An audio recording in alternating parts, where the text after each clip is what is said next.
आदाब नाज़रीन, खबरनामे में आपका इस्तकबाल है। मैं हूं रेशमा आपके साथ। आइए हेडलाइंस पर नजर डाल लेते हैं।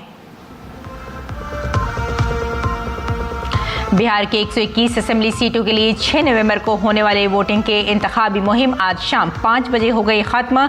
उम्मीदवार अगले 24 घंटों तक डोर टू डोर मुहिम चलाएंगे। पहले मरहले में 1314 उम्मीदवार हैं मैदान में।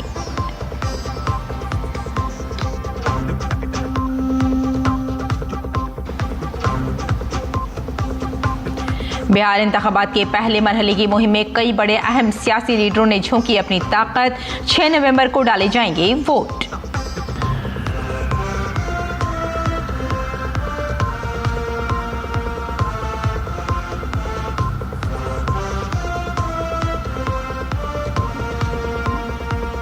SIR का दूसरा मरहला आज से होगा शुरू। 3 मरकजी जेर इंतजाम इलाके और 12 रियासतों में वोटर लिस्ट पर होगी नजरसानी। कोलकाता में SIR पर ममता बनर्जी की मुखालफत जारी। बीजेपी ने कहा अपनी नाकामियों को छुपाने और SIR की गैर जरूरी तौर पर कर रही है मुखालफत।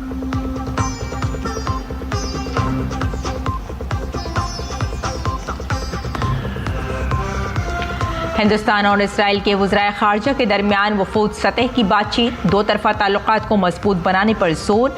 वज़ीर ख़ारजा ने कहा कि दहशतगर्दी दोनों ममालिक के लिए है मुश्तरका चैलेंज। दहशतगर्दी से निमटने ज़ीरो टॉलरेंस की आलमी पॉलिसी है ज़रूरी।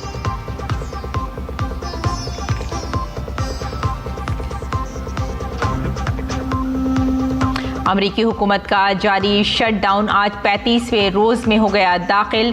ट्रंप इंतजामिया और डेमोक्रेट्स के दरमियान फंडिंग के मामले पर तनाज़ा जारी। हजारों सरकारी मुलाजमीन बगैर तनख्वाह के काम करने पर मजबूर। कई अदालतों में काम ठप। अवामी जिंदगी और खदमात हो रही हैं मुतासर।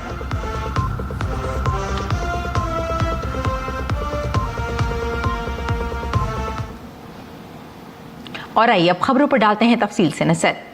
बिहार में इंतखाबात का पहला मरहला 6 नवंबर को है और आज इंतखाबी मुहिम का आखिरी दिन खत्म हो गया।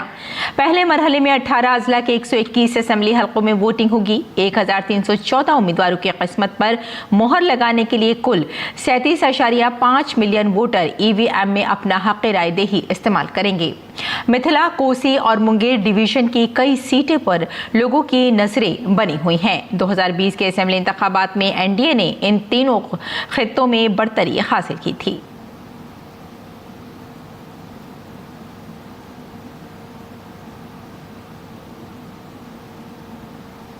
बीजेपी के सीनियर लीडर अमित शाह ने दरभंगा में एक अवामी रैली से खिताब करते हुए अपोजिशन पर सख्त तनकीद की।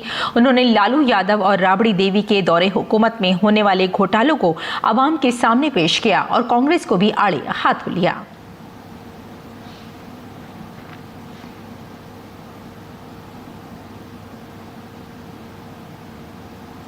जलसा आम से खिताब करते हुए अमित शाह ने कहा कि बिहार के लोगों को अब सैलाब की परेशानियों का सामना नहीं करना पड़ेगा।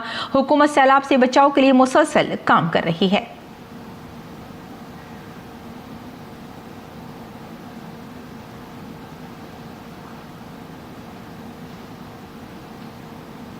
बीजेपी के सीनियर लीडर अमित शाह ने बेतिया में एक इंतखाबी रैली से खिताब किया। उन्होंने महागठबंधन पर तनकीद करते हुए कहा कि जंगल राज से बचने के लिए लालू और राहुल की सियासत को खत्म करना जरूरी है।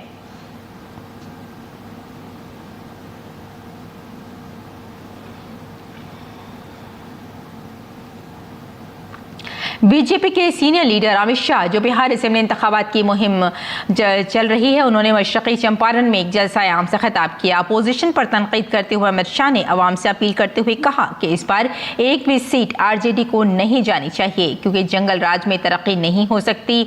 उन्होंने कहा कि हमारी हुकूमत बिहार में कॉलेजों, तिब्बी सहूलियात और अस्पतालों पर मुसलसल काम कर रही है।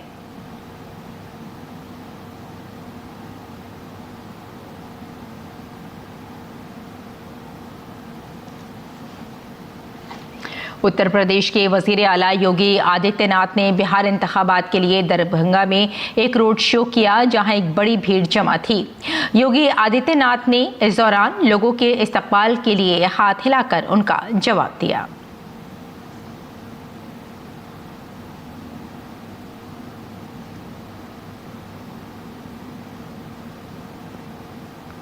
बीजेपी के सीनियर लीडर और साबिक मरकजी वजीर स्मृति ईरानी ने पटना में प्रेस कॉन्फ्रेंस की और एनडीए के मंशूर का इआदा किया।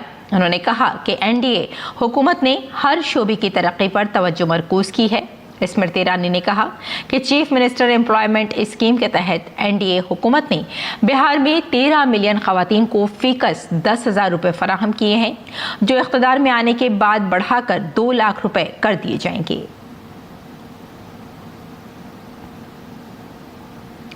बीजेपी लीडर ऋतुराज सिन्हा ने तेजस्वी यादव के उस बयान पर जवाबी रद्द ज़ाहिर किया है जिसमें तेजस्वी यादव ने कहा था कि वो 18 नवंबर को वजीर आला के ओहदे का हलफ लेने जा रहे हैं।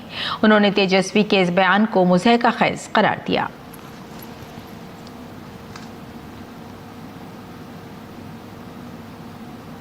बीजेपी के रुकन पार्लियामेंट अनुराग सिंह ठाकुर, जिन्होंने बिहार असेंबली इंतखाबात की मुहिम चलाई है, पटना में मीडिया से बात करते हुए उन्होंने कहा कि बिहार के लोगों को बेदार होने की ज़रूरत है। लालू खानदान ने खवातीन के लिए कभी कोई अच्छा काम नहीं किया। अगर एनडीए हुकूमत खवातीन के लिए कोई अच्छा काम करने की कोशिश करती है तो आरजेडी और कांग्रेस इसे रोकने की कोशिश करती है।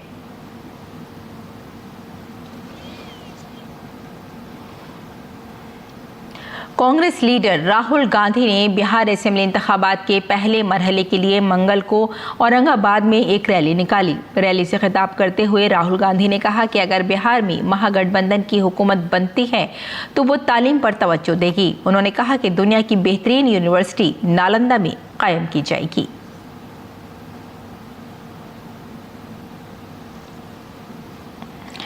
बिहार असेंबली इंतखाब में तशहीर करने जन स्वराज पार्टी के बानी प्रशांत किशोर ने तेजस्वी यादव के ऐलान पर तंज करते हुए कहा कि तेजस्वी यादव इंतखाब हारने वाले हैं। उन्हें गौर व फिक्र करना चाहिए कि रिटायरमेंट के बाद अपने लिए क्या करेंगे।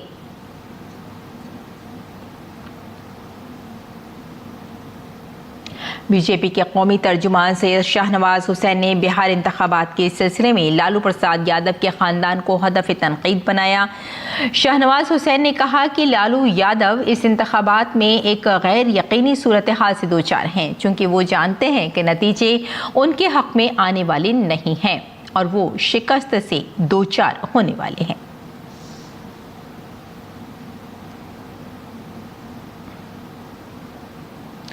बिहार में पहले मरहले की वोटिंग से ठीक पहले आरजेडी लीडर तेजस्वी यादव ने खवातीन से एक बड़ा वादा किया है। उन्होंने कहा कि हुकूमत बनने के बाद माँ बहन मान योजना के तहत 3,000 रुपये खवातीन के खाते में मकर संक्रांति त्यौहार के दिन भेजे जाएंगे।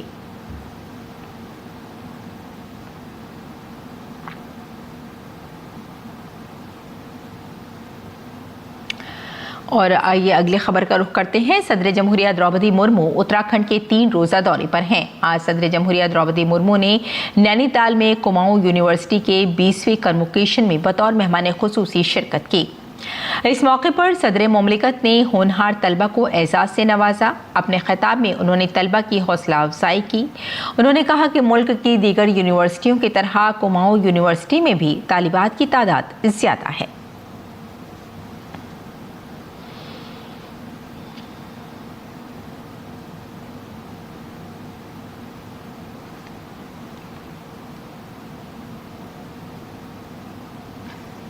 मुझे ये देखकर प्रसन्नता हो रही है कि देश के अन्य क्षेत्रों में की तरह इस विश्वविद्यालय में भी कुल विद्यार्थियों और साथ ही पदक प्राप्त करने वाले विद्यार्थियों में बेटियों की संख्या अधिक है। मैं सभी बेटियों को हार्दिक बधाई और आशीष देती हूँ। केवल बेटी नहीं, सभी छात्र छात्राओं को मैं आशीर्वाद देती हूँ, बधाई देती हूँ। प्रिय विद्यार्थियों, आप सब जीवन में खूब प्रगति करें और राज्य तथा देश का गौरव बढ़ाएं। आज इस दीक्षांत समारोह के साथ आपकी औपचारिक शिक्षा का एक महत्वपूर्ण चरण पूरी हो रहा है, लेकिन ये शिक्षा का अंत नहीं है। मेरा मानना है कि आपको अपने भीतर के विद्यार्थी को हमेशा जीवित रखना चाहिए। सदर जमहूरिया ने कहा कि कुमाऊं यूनिवर्सिटी माहौलियात के तहफ़्फ़ुज़ के लिए शऊर बेदारी की कोशिशें कर रही है। उन्होंने यूनिवर्सिटी में शमसी तवानाई को फ़रोग़ देने पर तलबा की तारीफ़ की। उन्होंने कहा कि असातिज़ा और तलबा को भी इर्द गिर्द के देहातों में शऊर बेदार करना चाहिए। कुमाऊं विश्वविद्यालय पर्यावरण संरक्षण की दिशा में सजग प्रयास कर रहे हैं। मुझे ये जानकर प्रसन्नता हुई है कि सौर ऊर्जा को अपनाने की दिशा में ये विश्वविद्यालय अग्रसर है। एक शिक्षण संस्थान के रूप में कुमाऊं विश्वविद्यालय के कुछ सामाजिक दायित्व भी है। इस संस्थान के शिक्षकों और विद्यार्थियों को आसपास के गांव में जाना चाहिए, बल्कि कुछ गांव को तो गोद में लेना चाहिए। उनकी समस्याओं को देखना जानना चाहिए तथा उनका समाधान निकालने के लिए यथासंभव प्रयास करना चाहिए। और वज़ीर आज़म नरेंद्र मोदी ने आज मरकज़ी वज़ीर भूपेंद्र यादव का लिखा हुआ एक मज़मून शेयर किया, जिसमें बताया गया है कि किस तरह भारत का मिशन लाइफ तमिलनाडु के एरिटैंक सिस्टम से लेकर राजस्थान के जोहड़ों तक तहफ़्फ़ुज़ के तरीक़ों को ज़िंदा कर रहा है और उन्हें कुराए अर्ज़ की खिदमत के शऊरी अमल के तौर पर दोबारा ज़िंदा कर रहा है। एक सोशल मीडिया पोस्ट में वज़ीर आज़म ने मुल्क के इस पैगाम पर रोशनी डाली कि हकीकी पायदारी बातचीत से नहीं बल्कि परवरिश से शुरू होती है। इंस्टाग्राम पर मरकजी वजीर के एक पोस्ट का जवाब देते हुए वजीर आजम ने लिखा कि भूपेंद्र यादव बताते हैं कि भारत का मिशन लाइफ तमिलनाडु के एरिटैंक सिस्टम से लेकर राजस्थान के जोहड़ों तक वक्त के लिहाज से तहफ़्फ़ुज़ के तरीक़ों को जिंदा कर रहा है और उन्हें सैयारी की खिदमत के शऊरी अमल के तौर पर दोबारा बहाल कर रहा है। उन्होंने हिंदुस्तान के उस पैगाम को उजागर किया कि हकीकी पायदारी बातचीत से नहीं बल्कि परवरिश से शुरू होती है।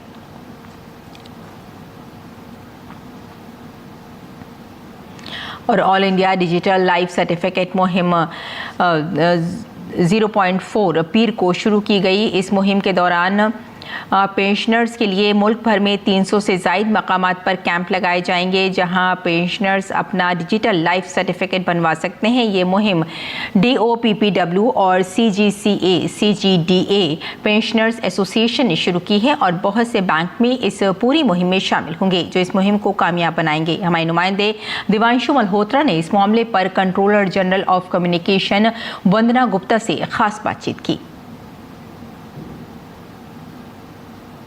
आज all India digital life certificate campaign 4.0 का लॉन्चिंग हुई है। हमारे साथ बातचीत करने के लिए CGCA कर्नल वंदना गुप्ता जी हैं।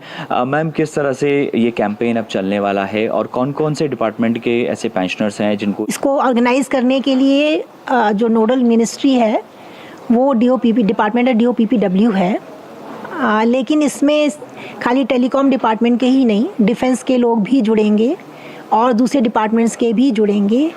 19 इसमें बैंक्स भी जुड़ेंगे जो कि पेमेंट करते हैं डिफरेंट डिपार्टमेंट्स का। इसके अलावा इसमें मेती डिपार्टमेंट जो है वो भी जुड़ेगा, UIDAI भी जुड़ेगा। तो मैम, कितने पेंशनर्स का डेटा आप लोगों के पास है जिसको इसका फ़ायदा होने वाला है और कितनी सिटीज़ में कैंपेनिंग चलेगी और किस तरह से चलेगा? अगर मैं टेलीकॉम डिपार्टमेंट के बारे में बात करूं तो हमारे डिपार्टमेंट के 23,200 लोग नवंबर में ही उनका DO हो रहा है, लेकिन इसके अलावा कुछ पहले के भी होंगे, जैसे अक्टूबर वाले होंगे, सितंबर वाले होंगे जो किसी वजह से नहीं कर पाए होंगे या जिनका किसी वजह से नहीं रजिस्टर हो पाया होगा, तो वो लोग भी आएंगे, वो इसमें आएंगे। तो मुझे लगता है 25,000 के आसपास तो टेलीकॉम डिपार्टमेंट के लोग ही होंगे। और इसको करने के लिए हम लोग जो है 171 शहरों में कैंप्स भी लगा रहे हैं। जैसे मेरे जो ऑफिसेज हैं वो सिर्फ 28 हैं ऑल ओवर इंडिया, लेकिन हर ऑफिस अपने क्षेत्र में बहुत सारे नंबर ऑफ़ कैंप्स लगा रहा है। जैसे दिल्ली की मैं बात करूं तो ये लोग दिल्ली NCR में 24 कैंप्स लगा रहा है।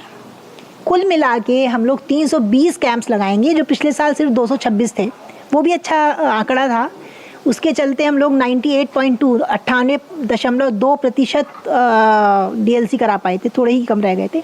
इस बार जो हमारा जो ध्येय है वो पूरे 100%। पेंशनर्स होते हैं उनको हर साल अपना डिजिटल लाइफ सर्टिफिकेट जो है सरकार को देना होता है और इसी को लेकर ये कैंपेन की शुरुआत की गई है। कैंपेन 4.0 है, पिछले 4 साल से कैंपेन चल रहा है और इस कैंपेन का दरअसल मकसद ये है कि जो पेंशनर्स हैं उनको डिजिटल लाइफ सर्टिफिकेट बनवाने में जो है सहूलियत हो। दिवांशु मल्होत्रा, दूरदर्शन समाचार, दिल्ली।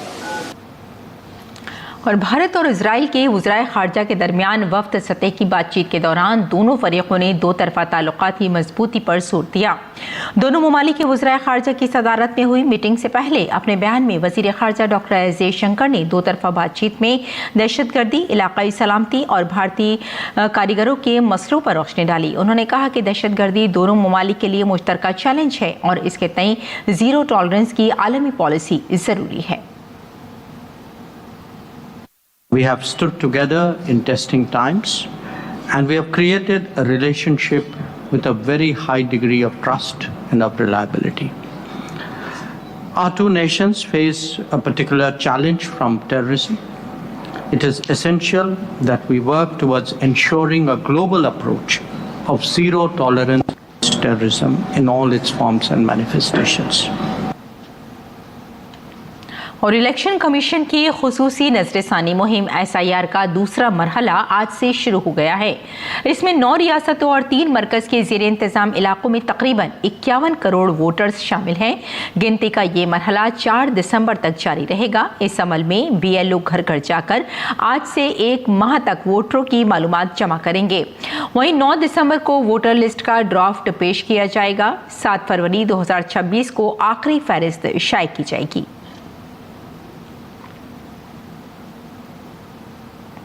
तो वोटर लिस्ट में खुसूसी नजरसानी मुहिम SIR का दूसरा मरहला आज 12 रियासतों और मरकज़ के ज़ेर इंतज़ाम इलाकों में शुरू हो गया है। मगरबी बंगाल में ब्लॉक सतह पर अफसरान कोलकाता के रोश बिहारी असेंबली हल्के गिनती के फॉर्म तकसीम कर रहे हैं।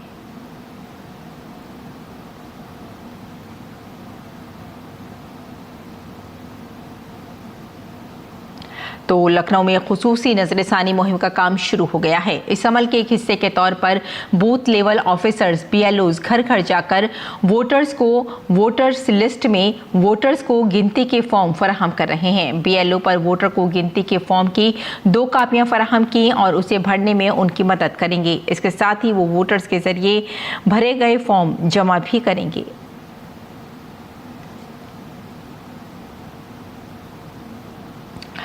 अगली खबर का रुख करते हैं। International goodwill society of India का 36वां कौमी कन्वोकेशन दिल्ली के अंबेडकर सेंटर में मुनक्किद किया गया। इसमें नीति आयोग के CEO BVR सुब्रमण्यम ने इस तकरीब में शिरकत की। सुब्रमण्यम ने भारत के भावी विकास में AI की भूमिका के मौजू पर तफसीली गुफ्तगू की। उन्होंने बताया कि किस तरह AI मुस्तकबिल करीब में मुल्क के शहरियों और हुकूमत के दरमियान एक राब्ते के तौर पर काम कर सकता है। कन्वोकेशन में जस्टिस नागेंद्र सिंह पर एक यादगारी लेक्चर भी पेश किया गया। AI can help a district collector by giving predictive alerts about likelihood of floods or possible leakages in a welfare program, or an AI assistant can help a citizen navigate the difficulties in getting government services quite easily. This is not the future. Niti Aayog is itself piloting hundreds of such initiatives across the districts of India. In fact, Niti Aayog has a website which we have curated, which is one of the best places where we have placed 200 such innovations happening across the country at the field level using frontier technologies to deliver better services in education, healthcare, agriculture. So this is something that is staring at us, and this is the future. We cannot avoid it. और JNU तलबा union के इंतखाबात के लिए voting मुकम्मल हो गई है। यूनिवर्सिटी के तकरीबन 9043 तलबा 20 उम्मीदवारों की किस्मत का फैसला करेंगे। वोटिंग के नताइज का ऐलान 6 नवंबर को किया जाएगा। DD न्यूज़ के नुमाइंदे मोहित शुक्ला ने JNU में स्टूडेंट्स के सदर के उम्मीदवार विकास पटेल के साथ बातचीत की। हमारे साथ बातचीत करने के लिए विकास पटेल जी हैं। बहुत स्वागत है दूरदर्शन पर। कैसा माहौल है और इस बार क्या आप देख रहे हैं, क्या बदलाव होगा? देखिए, इस बार छात्रों ने मूड बना लिया है।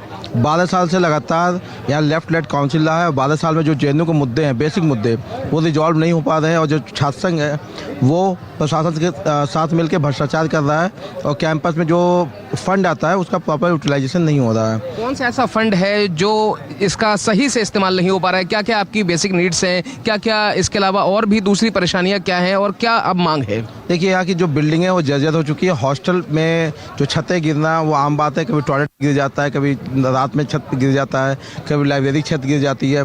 ऐसे साबरमती में एक बार छत गिरा था, हमने प्रोटेस्ट किया, 56 करोड़ रुपये यहाँ पे रेनोवेशन के नाम पे आए थे, उसका जो यूटिलाइजेशन हुआ वो ठीक से नहीं हुआ, उसमें बहुत बड़े मात्रा पे करप्शन हुआ और उसी को लेके हम काफ़ी वोकल थे। इसकी वजह से जो हमारे जो अखिल भारतीय विद्यार्थी परिषद के कार्यकर्ता हैं उन पर फाइन्स भी आए थे। इसके अलावा जो कैंपस में बेसिक, आप बहुत बेसिक नीड देखेंगे, टॉयलेट की समस्या और हाइजीन की समस्या, वाटर कूलर में फिल्टर सालों तक चेंज नहीं होते हैं और यहाँ पे जो सिटिंग कैपेसिटी है लाइब्रेरी की बहुत कम है। वहाँ सॉफ्टवेयर जो पहले होते थे, बहुत सारे जेस्टो जैसे ई जर्नल्स वाले साइट्स होते थे, वो सारे बंद किए जा चुके हैं। जी, जेएनयू को लेफ्ट का गढ़ कहा जाता है, वामपंथ का गढ़ कहा जाता है, तो आप लोग कैसे अपने आप को मजबूत मान के चल रहे हैं? और अगर विकास पटेल जेएनयू के नए अध्यक्ष बनते हैं, एबीवीपी का यहाँ पर परचम बुलंद होता है, तो फिर आपके राज में यहाँ क्या कुछ बदला हुआ देखने को मिलेगा? देखिए, यहाँ पे जो सबसे बड़ा मुद्दा है, देखेंगे कि सीपीओ मैनुअल, उसकी वजह से यहाँ के छात्रों को 18 लाख से ज़्यादा का फाइन देना पड़ा है।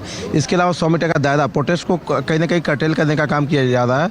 यहाँ पे जो भ्रष्टाचार है उसको खत्म करने का। इसके अलावा बहुत सारे नए सेंटर्स खुले हैं जिनके अपने स्कूल्स नहीं हैं, उनकी बिल्डिंग्स नहीं है। इसके अलावा जो PWD स्टूडेंट्स होते हैं उनके मुद्दे हैं, छात्राओं के मुद्दे, वो सारी चीज़ों को हम सॉल्व करेंगे। ठीक है, वक्त देने के लिए बहुत शुक्रिया। तो साफ तौर पर आप विकास पटेल को सुन रहे हैं, जेएनयू से ताल ठोक रहे हैं, एबीवीपी के बैनर तले उनको पूरी उम्मीद है कि इस बार एबीवीपी का झंडा, परचम सब कुछ बुलंद होगा। दिल्ली से कैमरा पर्सन आशीष के साथ मैं मोहित शुक्ला, दूरदर्शन न्यूज।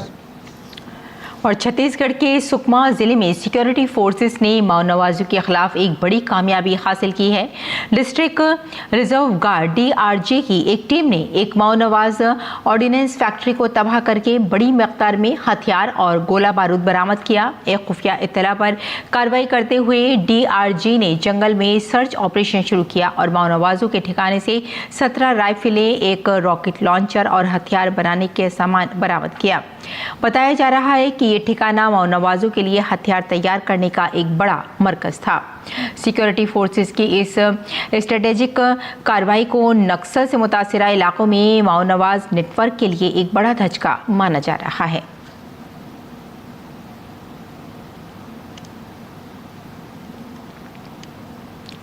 और अमेरिका में शटडाउन का मुसलसल 35वां दिन है। अब तक की तारीख में ये सबसे तवील शटडाउन है। अमेरिकी सदर डोनाल्ड ट्रंप की रिपब्लिकन पार्टी और सीनेट के डेमोक्रेट्स अरकान अभी तक फंडिंग मुआहदे पर नहीं पहुंच सके हैं। इसकी वजह से लाखों वफाकी मुलाजमीन को तनख्वाह नहीं मिल पा रही है। कम आमदनी वाले अमरीकियों को मिलने वाली खुराक की इमदाद में खलल पड़ा है और माशी डेटा जमा करना भी रुक गया है।